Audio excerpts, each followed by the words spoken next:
Bonjour à tous et bienvenue dans cette nouvelle vidéo sur ma chaîne YouTube et on se retrouve aujourd'hui pour le 4 décembre, la 4e vidéo du calendrier de l'Avent. J'espère que ces vidéos vous plaisent. On se retrouve pour une 4e vidéo et 4e comics à vous présenter. Et aujourd'hui je vous en présente deux, mais en fait je vais vous présenter toute une œuvre, toute une période vraiment très vaste et large. Et on va essayer d'être simple et efficace. Alors, chez Marvel, je suis deux héros, on va dire, vraiment de près. C'est Spider-Man et Daredevil. Et en plus, ce scénariste Jason Aaron. J'en ai parlé hier. Si vous n'avez pas vu la vidéo, n'hésitez pas à aller la voir. Et donc, ces deux héros, parce que ils m'apportent tous les deux quelque chose de très différent. Spider-Man, c'est le héros urbain, très drôle, qui vit des aventures fun. Et Daredevil, c'est le héros urbain, mais qui vit des aventures très sérieuses et qui m'apporte ce que je ne trouve pas chez Spider-Man, c'est-à-dire un côté un peu plus détective, un peu plus d'enquête, et que j'aime énormément. On parlera de Daredevil, bien sûr, dans ce calendrier de l'Avent. Eh bien, aujourd'hui, je vais vous parler de Spider-Man. Si je ne parle pas de Daredevil, c'est Spider-Man. Alors, je vais vous parler donc de deux tomes, mais en fait, c'était parce que c'était réuni en un seul dans un Marvel Event, mais ça ressort en janvier dans un énorme Deluxe, qui me fait un peu de l'œil, je dois le reconnaître, qui est le Spider-Verse. Alors, le Spider-Verse, j'allais le dire en français, Spider-Verse, c'est sorti, moi, dans la collection Marvel Now. Alors, là, vous avez le prélude à Spider-Verse, et là, vous avez Spider-Verse. Mais, il faut savoir que, je ne sais pas si vous voyez, mais dans ces boîtes ici, alors franchement, vous les ressortir, c'était un peu la galère. Donc voilà. J'ai tous les kiosques Spider-Man, en fait, et j'en ai même récupéré d'avant, c'est-à-dire que j'ai tous les kiosques Spider-Man depuis Superior Spider-Man. Ce qui fait que j'ai en fait tout l'event déjà en kiosque, je l'ai récupéré en librairie parce que franchement je le trouve génial. Et en fait ce qui s'est passé, c'est que c'est un sublime arc. Mais il y a quand même quelques prérequis à avoir parce que, pour plein de raisons, mais c'est surtout parce que tous ces personnages-là quand même, ça fait du monde.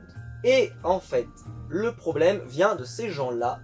Et ces gens-là, eh bien, ils ont été introduits il y a très longtemps dans les Marvel Icons de Spider-Man qui sont sortis il y a déjà quelques années. Ce sont les Marvel Icons de JMS, Joe Straczynski, qui a introduit un personnage qui s'appelle Ezekiel et qui raconte à Spider-Man en gros d'où viennent l'origine de ses pouvoirs. Il faut savoir que donc en gros, je vais vraiment schématiser pour que vous puissiez démarrer. Avec le personnage, on découvre que l'araignée, en fait, c'est pas un hasard. C'est une lignée d'araignées depuis très longtemps et qu'il y a des gens qui pourchassent ces araignées à travers le multivers, dont bien sûr le méchant dont je vous ai parlé, et tous ces gens-là, qui sont de la même famille d'ailleurs. Et on les appelle d'ailleurs les héritiers.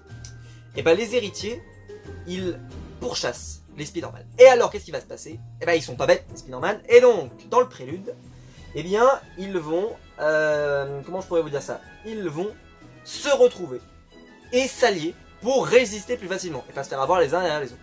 Et donc ça donne le prélude qui est en fait dans le tome 2, et je vous conseille de prendre le tome 1 quand même si le tome 1 n'a pas de lien vraiment avec le Spider-Verse. C'est vraiment le tome 1 et le tome 2.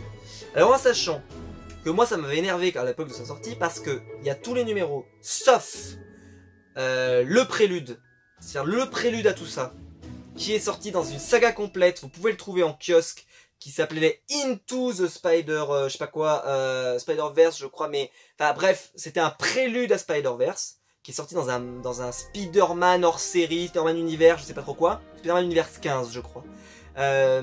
Il doit être trouvable sur internet, mais ça doit pas être facile à trouver. Moi je les ai trouvés parce que j'ai pris tous les numéros, mais peut-être que ça se trouve en occasion, voilà, si vous faire fouiller un petit peu. Eh bien, là-dedans, vous placez quelques trucs, justement, on vous parlait du Spider-Univers, qu'est-ce qu'il y avait comme Spider-Man qui existait, etc., etc.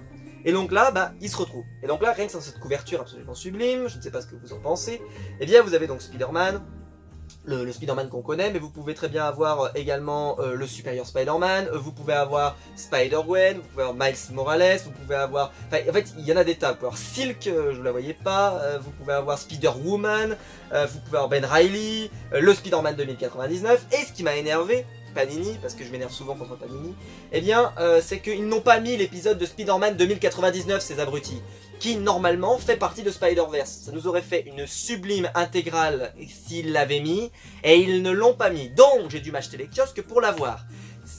Et d'après le contenu du Deluxe qui arrive en janvier, il n'y a pas le numéro de Spider-Man 2099, qui était pourtant dans le Marvel Event. Je suis en colère. C'est pour ça que j'ai pas envie de l'acheter, parce que leur donner 30 € pour un bouquin qui n'est pas complet, ça m'énerve particulièrement.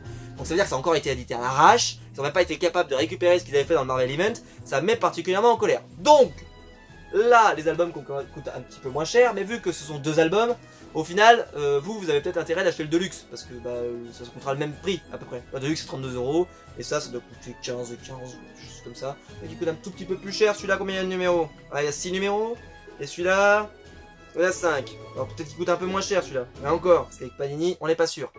Mais, si je gueule, mais c'est parce qu'en plus, c'est sublime, et c'est génial, et c'est un bouquin, en fait, il faudrait qu'il soit dans les librairies jusqu'à la fin des temps, et qu'on puisse le mettre dans les mains des gens et leur dire, tu veux lire un truc sympa? Bah lis ça. Tu vas trouver plein de Spider-Man dans tous les sens, de Miles Morales que t'aimes beaucoup, le Spider-Man que t'aimes beaucoup, tout plein de Spider-Man, tu vas en prendre plein la tête avec en plus des planches magnifiques dans le tome, qui est vraiment le Spider-Verse, avec Olivier Coipel, notre français.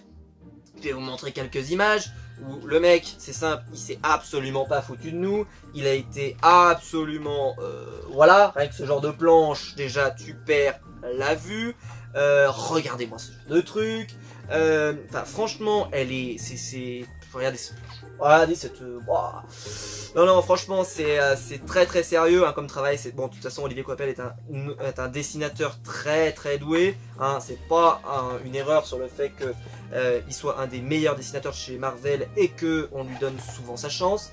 Spider-Man 99 est très important dans ce récit, comme Miles Morales, tout comme Spider-Man.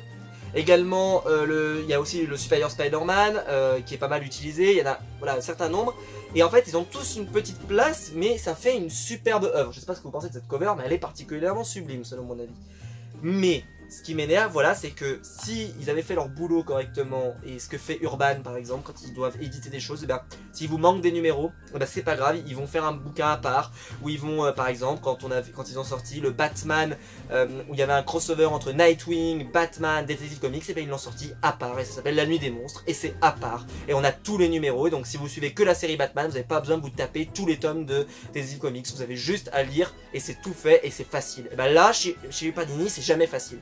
Mais sans déconner, vous devez le lire quand même. Je pense pas que moi j'ai réussi à le lire et ça m'a pas empêché de l'apprécier sans avoir le numéro de Spider-Man 2099 que j'ai eu après.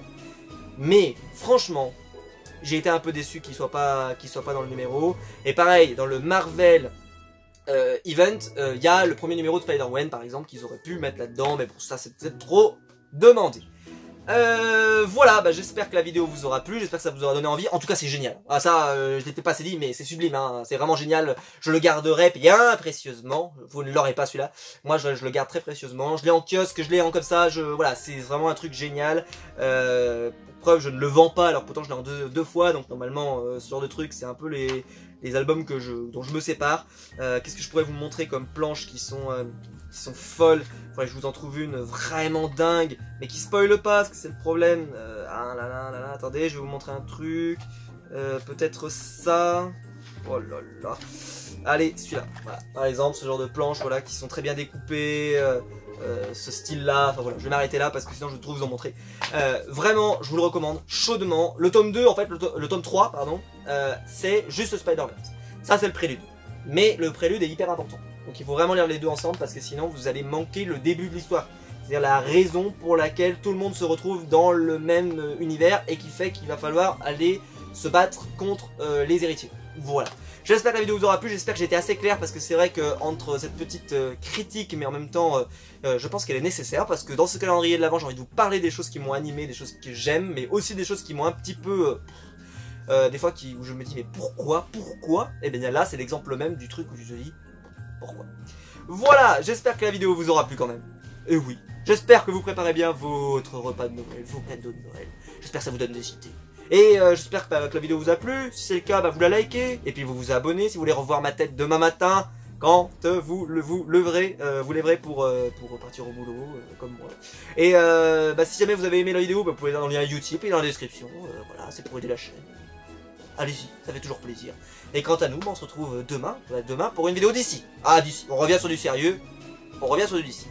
À demain!